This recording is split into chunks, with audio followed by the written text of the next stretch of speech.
ঘোষণা করা হলো আসামের অভিভাবক মন্ত্রীদের তালিকা। শ্রীভূমি এবং হাইলাকান্দি জেলার অভিভাবক মন্ত্রী হলেন কৌশিক রায়। কাছাড় এবং ডিমা হাসাও জেলার অভিভাবক মন্ত্রীর দায়িত্ব পেলেন কৃষ্ণেন্দু পাল।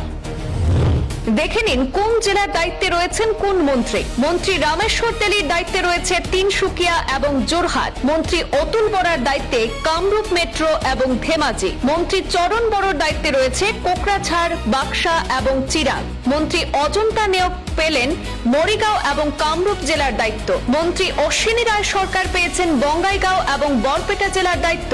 মন্ত্রী অশোক সিংহল দায়িত্ব পেলেন দরং এবং ধুবড়ী জেলার। মন্ত্রী বিমল বরাকে অভিভাবক মন্ত্রী করা হয়েছে শিবসাগর এবং চড়াইদেওয়ে। মন্ত্রী বিশ্বজিৎ দৈমারীকে অভিভাবক মন্ত্রী করা হলো নলবাড়ী এবং শোনিতপুর জেলার। মন্ত্রী জয়ন্ত মল্ল বড়ুয়া পেলেন তামুলপুর এবং গোয়ালপাড়া এই দুই জেলার অভিভাবক মন্ত্রীর দায়িত্ব। বরাকের মন্ত্রী কৌশিক রায়কে দেওয়া হলো শ্রীভূমি জেলা এবং হাইলাকান্দি জেলার দায়িত্ব। মন্ত্রী কেশব মহন্ত পেলেন দক্ষিণ শালমারা, মানকাছাড় এবং উত্তর লখিমপুরের দায়িত্ব। মন্ত্রী কৃষ্ণেন্দু পালকে করা হলো ডিমা হাসাও এবং কাছাড় জেলার অভিভাবক মন্ত্রী। মন্ত্রী নীলিমা দেবীকে দায়িত্ব দেওয়া হয়েছে বজালী এবং উদালগুড়ি জেলার। মন্ত্রী পীযূষ হাজরিকার দায়িত্বে রয়েছে নগাঁও, হুজাই, কার্বি আংলং এবং পশ্চিম কার্বি আংলং। মন্ত্রী রনোজ পেগু পেলেন বিশ্বনাথ এবং গোলাঘাট জেলার দায়িত্ব।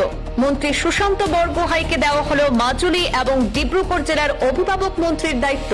আসাম সরকারের বিভিন্ন জেলার উন্নয়নমূলক কার্যক্রম আরও গতিশীল করতে অভিভাবক মন্ত্রীদের দায়িত্ব বন্টনের তালিকা আজ ঘোষণা করেছেন মুখ্যমন্ত্রী ডক্টর হিমন্ত বিশ্ব শর্মা। সামাজিক যোগাযোগ মাধ্যমে সেই তালিকা প্রকাশ করে জানিয়েছেন সংশ্লিষ্ট মন্ত্রীরা জেলা প্রশাসনের সঙ্গে সমন্বয় রেখে জেলার উন্নয়ন এবং জনকল্যাণমূলক কাজকে আরও ত্বরান্বিত করবেন। মুখ্যমন্ত্রী আশা প্রকাশ করেছেন অভিভাবক মন্ত্রীরা জেলা প্রশাসনের সঙ্গে নিবিড়ভাবে কাজ করে প্রতিটি জেলার উন্নয়ন, অবকাঠামো সম্প্রসারণ এবং জনসেবামূলক প্রকল্প বাস্তবায়নে গুরুত্বপূর্ণ ভূমিকা পালন করবেন।